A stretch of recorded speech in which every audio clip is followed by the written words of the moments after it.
नमस्कार दोस्तों, आप देख रहे हैं लखीमपुर फीचर्स। मैं हूं रमाकांत चौधरी।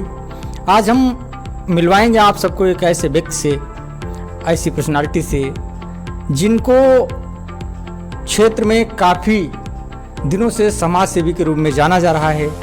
जी हाँ, हम बात कर रहे हैं समस्या समाधान परिवार के संस्थापक रजनीश गुप्ता जी की। लखीमपुर खीरी जिला के गोला गोकर्णनाथ में एक ऐसी संस्था जिस संस्था के माध्यम से तमाम लोग लाभ ले चुके हैं। आइए हम रूबरू कराते हैं, आपसे बात कराते हैं रजनीश गुप्ता जी से। स्वागत है आपका रजनीश गुप्ता जी हमारे इस कार्यक्रम में। हम ये जानना चाहेंगे कि समाज सेवा के क्षेत्र में आप कब से आए? सबसे पहले आपका बहुत बहुत स्वागत, आपके चैनल को बहुत बहुत स्वागत। लगभग 2013 में समाज के प्रति हमारा झुकाव हुआ और उसी समय से हमारा समाज के प्रति जो कार्य करने का जो हमें प्रेरणा भी मिली है, जो उसी प्रेरणा को लेते हुए हम लोगों ने समाज के लिए काम करने का जो संकल्प लिया, उस पर अभी निरंतर लगभग 9 वर्षों से हम लोग निरंतर का प्रयास जारी है और 10वां वर्ष इस समय चल रहा है। अच्छा, और एक बात और जानना चाहेंगे कि जो समाज सेवा आप कर रहे हैं, ये आपको प्रेरणा कहाँ से मिली? आपके अंदर ये जिज्ञासा कैसे जगी कि समाज में सेवा के रूप में भी कार्य किया जा सकता है? 2013 की जो हमने बात कही, उस समय एक अपने देश के अंदर एक आंदोलन हुआ था, अन्ना हजारे जी का आंदोलन जी। उस आंदोलन में कहीं ना कहीं देश के युवाओं को, जो सोशल मीडिया पर एक्टिव लोग थे, क्योंकि उस समय हमारे देश के अंदर कहीं ना कहीं पूरी तरीके से मोबाइल का युग चालू हो चुका था। मैंने 2000 के समय पर देखा कि आम जनता के हाथ में मोबाइल आने लगा था। 2004 में हमने भी मोबाइल लिया और उसके बाद में सोशल नेटवर्किंग साइट, इंटरनेट वगैरह का यूज़ इस्तेमाल चालू किया। और 2013 में जब अन्ना जी का आंदोलन हो रहा था, उस समय लगभग जो सक्षम लोग थे जी जी, उन लोगों के पास में मोबाइल और इंटरनेट जैसी सुविधाएं मौजूद थीं, जिसका उस आंदोलन में सबसे ज़्यादा प्रयोग किया गया। और उसी माध्यम से हम अन्ना जी के आंदोलन से जुड़े और जीवन में पहली बार हमने किसी सामाजिक कार्य में, गतिविधि में सम्मिलित होते हुए मैंने रोड पर समर्थन में उनके आवाज़ बुलंद की कि अन्ना तुम संघर्ष करो, हम तुम्हारे साथ। एक ही लाइन हमें याद है कि अगर वाकई में देश का अगर विकास करना चाहते हैं तो अपने अपने गांव, अपने अपनी गली का विकास शुरू कर दें। जी जी। देश का विकास अपने आप हो जाएगा जी। बस वही हमारी प्रेरणा रहे और उसी से प्रेरणा लेकर हमने अपने गांव, अपने गली का विकास के लिए हम लोगों ने कार्य करना शुरू किया। और गोला की समस्या और समाधान परिवार के फेसबुक ग्रुप के माध्यम से हमने अपने क्षेत्र के युवाओं को सर्वप्रथम जोड़ा। और आज लगभग 10 देशों से जो अपने मिट्टी, गोला की मिट्टी से जुड़े हुए जो युवा हैं, जो देश और दुनिया में कोने कोने में व्यापार के लिए, पढ़ाई के लिए पहुँचे हुए हैं, उन सभी लोगों का समर्थन हम लोगों को मिल रहा है और नगर के विकास कार्यों में हम भी अपनी सहभागिता निभा पा रहे हैं। आपने अन्ना हजारे जी के प्रेरणा से समाज सेवा करना शुरू किया और आप काफ़ी गोला नगर में काफ़ी सेवा का कार्य कर रहे हैं काफ़ी दिनों से। मैं ये जानना चाहता हूँ, आप दर्शकों को ये बताएं कि आप किस किस तरीके से समाज सेवा करते हैं? देखिए, हम समाज सेवा करते वक्त में कोई दायरा नहीं निश्चित होता है जी। समाज में अगर आपको ईश्वर ने मौका दिया है कि समाज की सेवा करना है, तो हम अपना कार्यक्षेत्र निर्धारित नहीं कर सकते कि हमें किस विषय पर काम करना है और किस विषय पर कार्य नहीं करना है। हमारे संगठन का नाम समस्या और समाधान परिवार रखा गया जी। और इसमें जहाँ जहाँ जिस किसी के घर में जिस तरीके की भी समस्याएं नज़र आई, हम लोगों ने उन विषयों पर काम किया। और इन 8-10 वर्षों में हम लोगों ने महसूस किया कि हमारे क्षेत्र की अगर वास्तविकता में सबसे बड़ी कोई समस्या है तो वो चिकित्सा की समस्या है। अभी हाल ही में हम लोगों ने देखा कि हमारे आदरणीय विधायक जी, जनप्रिय नेता जी भी चिकित्सा की कहीं ना कहीं अगर हमारे यहाँ वो फैसिलिटीज़ अवेलेबल होती तो हो सकता है कि और लंबी उम्र उनकी होती जी। हमारे साथ में, और मिलकर वो लोग समाज की वो भी सेवा करते। तो कहीं ना कहीं हमें ऐसा लगता है कि चिकित्सा के क्षेत्र में अगर हम जितना बेहतर हो सकता है उतना बेहतर यहाँ पर काम करना चाहिए। हमारे संगठन ने अभी तक लगभग 27 से 28 लोगों की प्रत्यक्ष रूप से ऑपरेशन करवाए हैं। ब्लड डोनेशन ज़रूरत के समय पर हम लोगों के कई बार मतलब सैकड़ों यूनिट्स ब्लड डोनेशन आवश्यकता के समय पर हुआ है। जी।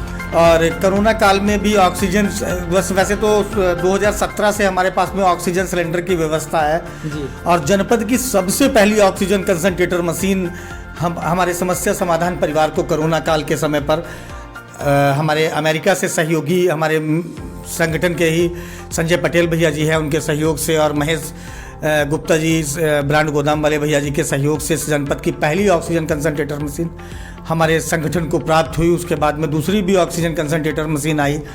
और हम लोगों ने सबसे ज़्यादा अगर कहीं पर अगर हमें ऐसा लगा है कि हमें काम करने की आवश्यकता बनी है तो वो चिकित्सा के क्षेत्र में है। जी जी। इसके बाद में हम लोगों ने नगर की सुरक्षा के दृष्टिकोण से भी सीसीटीवी कैमरे लगाए हैं।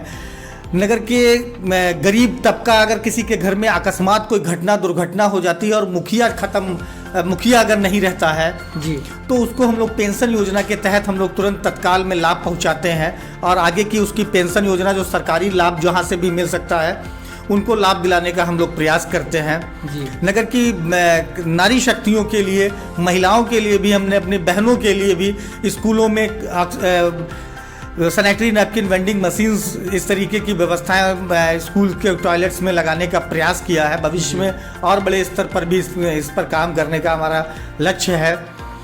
और महिलाओं से के उनका जैसे उनको घर से और मजबूत करें और महिलाओं की मजबूती के लिए जो हमारे जैसे नारी शक्ति एक बुटीक हम लोगों की रोजगार योजना के तहत नारी शक्ति बुटीक खुलवाई गई और रोजगार योजना के तहत किसी को गरीब आदमी को हम लोगों ने ठेले वगैरह उपलब्ध कराए और दुकानें खुलवाई। कई लोगों को कई ऑफिसेज में हम लोगों ने नौकरी दिलवाई। इसके अलावा सामाजिक गतिविधियां जो जैसे कि कोई हमारा राष्ट्रीय पर्व है, कोई धार्मिक त्यौहार है, चाहे वो ईद का हो, चाहे वो होली का हो, चाहे दिवाली का हो, चाहे वो क्रिसमस का हो, चाहे गुरु ग्रंथ साहब का हो, चाहे वो वाल्मीकि जयंती हो, चाहे वो महावीर जयंती हो, इस तरीके के भी हमारे सामाजिक गतिविधियां सब जगह पर इन्वॉल्व रहीं। इसके अलावा जो हमारे जन आंदोलन है, क्योंकि समस्याएं हर तरीके की हैं। जी बिल्कुल बिल्कुल। कहीं कहीं पर जैसे पता चला बैंकों में सिक्के नहीं जमा हो रहे हैं, हाइडल में विद्युत समस्याएं, हमारी सबसे बड़ी समस्या विद्युत समस्या भी हमारी जी। चिकित्सा के बाद में अगर कहीं पर काम करना है तो शिक्षा और विद्युत समस्याओं पर भी हमें काम करने की आवश्यकता है। तो विद्युत समस्याओं के लिए भी कई बार हम लोगों को आंदोलन करने पड़े, कई बार बैंकों के खिलाफ हमें आंदोलन करने पड़े, कई बार हमें नगरपालिका की भी सफाई व्यवस्था है और नगरपालिका के द्वारा जैसे पॉलीथीन को लेकर यहाँ पर शोषण व्यापारियों का किया गया उसके खिलाफ भी हम लोगों ने आंदोलन किए। और जहाँ पर भी जिस तरीके की भी आवाज़ उठाई जा सकती थी हम लोगों ने प्रयास किया। और छात्रों के लिए भी हम लोगों ने जैसे रंगोली प्रतियोगिताएं हैं, और भी कंपटीशन जैसे जनरल नॉलेज के कंपटीशन है, आर्ट कंपटीशन है, आर्ट क्राफ्ट की गैलरी हम लोगों ने लगाई जी। ऐसे बच्चे जिन्होंने अगर आर्ट बना लेते हैं तो उनकी पेंटिंग्स हम लोगों ने ली और उनको बेच दी। हमने यहाँ से लेकर विदेशों तक, हमने साउथ अफ्रीका तक पेंटिंग्स को बेचा हम लोगों ने यहाँ पर। और आर्ट एंड क्राफ्ट गैलरी आगे पर भी हम लोग इस पर काम करने का प्रयास है। इस तरीके के अनगिनत 8-10 सालों में कार्य किए गए हैं। 10 मिनट के अंदर हम उन सारी चीज़ों को नहीं बता सकते, लेकिन ना जाने कितने संगठन की तरफ से अभी तक कार्य किए गए हैं। अभी 26 शादियां भी गरीब परिवार की कन्याएं जो हमारी थी उनकी 28 जून को हमारे संगठन के द्वारा एक साथ में 26 कन्याओं का विवाह संपन्न कराया गया। और इस तरीके से फुटकर में भी कई ऐसी कन्याएं आई जिन लोगों का हम लोगों ने विवाह संपन्न कराने में अपने सहभागिता निभाई है। अभी तक आगे और भी जो जिस तरीके की समस्याएं हमारे नगर के लोगों को परिवारों में अगर कहीं पर आएगी और हम लोगों को अगर परमात्मा ने वो शक्ति प्रदान करे रहेंगे, वो ताकत प्रदान करे रहेंगे कि उनके आंसुओं को हम पोंछ सकें, उनके दुखों को कम कर सकें, तो वो निरंतर जारी रहेंगे प्रयास। अभी आप सुन रहे थे कि रजनीश गुप्ता जी ने एक समाज सेवी के रूप में, वास्तव में समाज सेवी की अगर परिभाषा दी जाए तो इसकी कोई सीमित परिभाषा नहीं है। जिस तरीके से इन्होंने बताया कि समाज में किस किस क्षेत्र में कैसे कैसे काम किया जा सकता है, वो सब किया। मैं एक बात और इस कार्यक्रम में आखिरी बात जानना चाहता हूँ कि जो महिलाओं में आजकल महिलाओं के साथ जो दुष्कर्म हो रहे हैं, महिलाओं के साथ जो अत्याचार हो रहा, अन्याय हो रहे हैं, इसके विषय में आप समाज सेवी होने के नाते क्या राय देंगे कि सरकार प्रशासन को क्या करना चाहिए, इन पर कैसे रोकथाम लगे? देखिए, जब तक अपराधियों में किसी चीज का खौफ नहीं होगा जी, तब तक इस तरीके की घटनाएं रोकी नहीं जा सकती। जी, हम बस इतना ही चाहते हैं कि अपराधी को सजा देने के साथ साथ में अपराधी से संबंधित जितनी भी संपत्ति हो जी, उसकी कुर्की करने के बाद में जो पीड़ित परिवार है उस पूरी संपत्ति को उस पीड़ित परिवार के नाम करना चाहिए।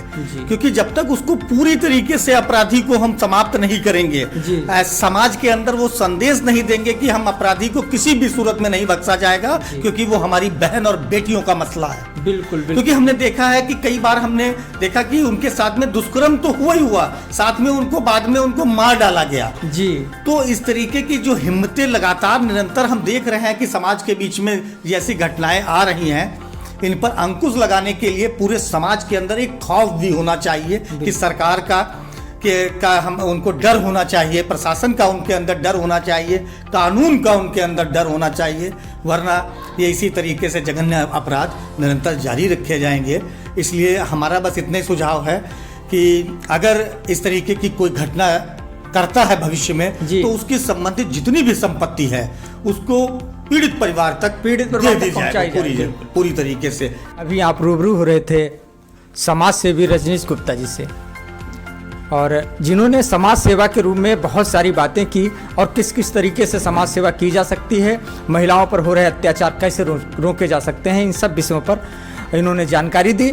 और हम ये ईश्वर से कामना करेंगे कि ये आपकी समाज सेवा का कार्य गोला नगर में ही नहीं बल्कि पूरे जनपद में ही नहीं पूरे देश तक पहुँचे, और आप देश में इस समाज सेवा को आपसे लोग प्रेरणा लें कि समाज सेवा कैसे की जा सकती है। आपने इस कार्यक्रम में अपना समय दिया, इसके लिए आपको बहुत बहुत धन्यवाद आपका।